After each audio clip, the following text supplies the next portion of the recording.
In the vast expanse of the internet, Craigslist stands as a digital crossroads, a place where millions converge in search of connections, opportunities, and new beginnings. Yet, within this virtual marketplace, where anonymity is a shield and interactions are a gamble, shadows stretch long into the night. Tonight, we delve into 3 harrowing tales from the depths of Craigslist, a platform that, for some, became a stage for unimaginable horror. From the deceptive allure of a seemingly innocuous ad to the dense, thorny underbrush of Long Island's shores and into the darkest corners of the human psyche, these stories unravel the grim reality that sometimes the most dangerous predators are hiding in plain sight, cloaked in the ordinary. Join us as we explore the chilling legacy of the Craigslist killer, the haunting mystery of the Long Island serial killer, and a sinister trap that turned a promise of work into a deadly deceit.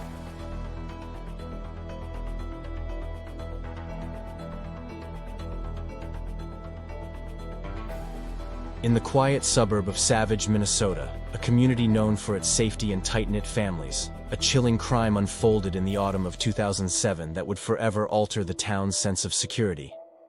Catherine Ann Olson, a bright 24-year-old with a heart full of dreams and a zest for life, stumbled upon a Craigslist ad that seemed like a golden opportunity, a chance to earn some extra money by babysitting.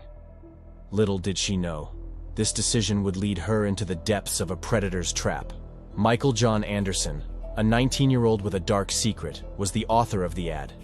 Hidden behind the anonymity of the internet, he lured Catherine to his home with the promise of a simple babysitting job. The community, accustomed to neighborly trust, could never have anticipated the horror that lay in wait. On the morning of October 25th, Catherine, ever the optimist, drove to Anderson's home, her spirit alight with the kindness that defined her. She was greeted not by a child in need of care, but by a sinister plot that had been meticulously planned. The house, which should have been filled with the laughter of children, became a scene of unimaginable terror. Anderson, embracing the shadow he had become, attacked Catherine, taking her life in a senseless act of violence. The motive was as obscure as the mind behind it, leaving the community and the Olson family grappling with a loss that was both profound and incomprehensible. The discovery of Catherine's body in the trunk of her car a day later sent shockwaves through Savage and beyond. The police followed the digital footprints left by the murderer and arrested Anderson. In the cold light of the interrogation room, the facade of the boy next door crumbled, revealing the monster within. The trial that followed was a spectacle of grief and disbelief. Anderson was convicted of first-degree murder, a verdict that brought a semblance of justice, but could never fill the void left by Catherine's absence. Her family, though shattered, channeled their anguish into advocacy, warning others of the dangers lurking behind online anonymity.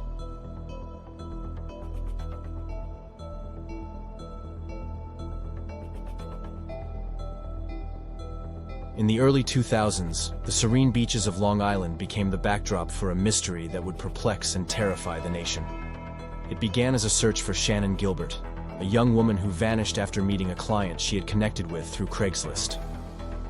What unfolded next was a discovery so horrifying, it would etch itself into the annals of true crime history. As police scoured the dense underbrush of Gilgo Beach in search of clues to Shannon's disappearance, they stumbled upon a gruesome tableau. Hidden among the thickets, far from the eyes of unsuspecting beachgoers, were the remains of 4 women, each carefully concealed within the bramble. The sands that had once whispered tales of summer love and joyous gatherings were now silent witnesses to a predator's grim handiwork. The media dubbed the unknown assailant the Craigslist Ripper, aka the Long Island serial killer, a shadowy figure preying on those who wandered too close to the edge of the digital abyss. The victims, all young women who had turned to Craigslist in search of connection or sustenance, were bound by a tragic fate, their lives extinguished by an enigma with a penchant for cruelty. As the investigation widened, more remains were discovered. Each discovery a stark reminder of the killer's prolificacy and the somber reality that the sands of Long Island held more secrets than anyone had imagined. The tally of victims grew, and with it, the urgency to unmask the killer. Yet despite the best efforts of law enforcement, the identity of the Craigslist Ripper remained shrouded in mystery. The case took on a life of its own, with armchair detectives and seasoned investigators alike drawn to the puzzle. Theories abounded, ranging from the plausible to the outlandish, but the truth remained elusive, slipping through the fingers of those who sought it like grains of sand. The families of the victims, united in grief, but divided by the killer's insidious anonymity, found themselves in a perpetual limbo, haunted by unanswered questions. Who was the Craigslist ripper? Why were their loved ones chosen? The absence of answers was a torment almost as cruel as the loss itself. This true crime story had a recent update. In a significant breakthrough, Rex Andrew Hoyerman, a 59-year-old architect from Nassau County, was arrested in July 2023, charged with the murders of Melissa Barthelemy, Megan Waterman, and Amber Costello, and is the prime suspect in the death of Maureen Brainerd Barnes.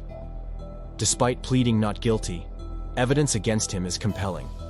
A Chevrolet Avalanche registered to Hoyerman was linked to the crimes by a witness, and his cell phone records connected him to 3 of the victims. Disturbingly, searches for sadistic materials and information about the victims were found tied to an email account and internet activity associated with Hoyerman. A breakthrough came when mitochondrial DNA testing matched hair found on the burlap wrappings of one victim to Hoyerman, further implicating him in these grisly crimes.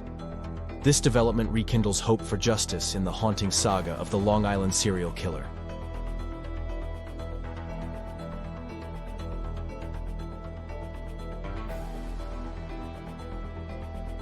In the bustling city of Boston, a shadow loomed over the cobblestone streets, a menace cloaked in the guise of normalcy, wielding the anonymity of the internet as a weapon.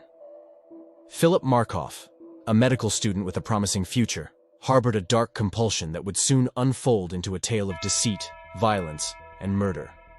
April 2009 marked the beginning of a chilling spree that would grip the city in fear. Markoff, driven by unfathomable motives, scoured Craigslist, not in search of bargains, but for victims. His first known attack left a woman bound and robbed but alive.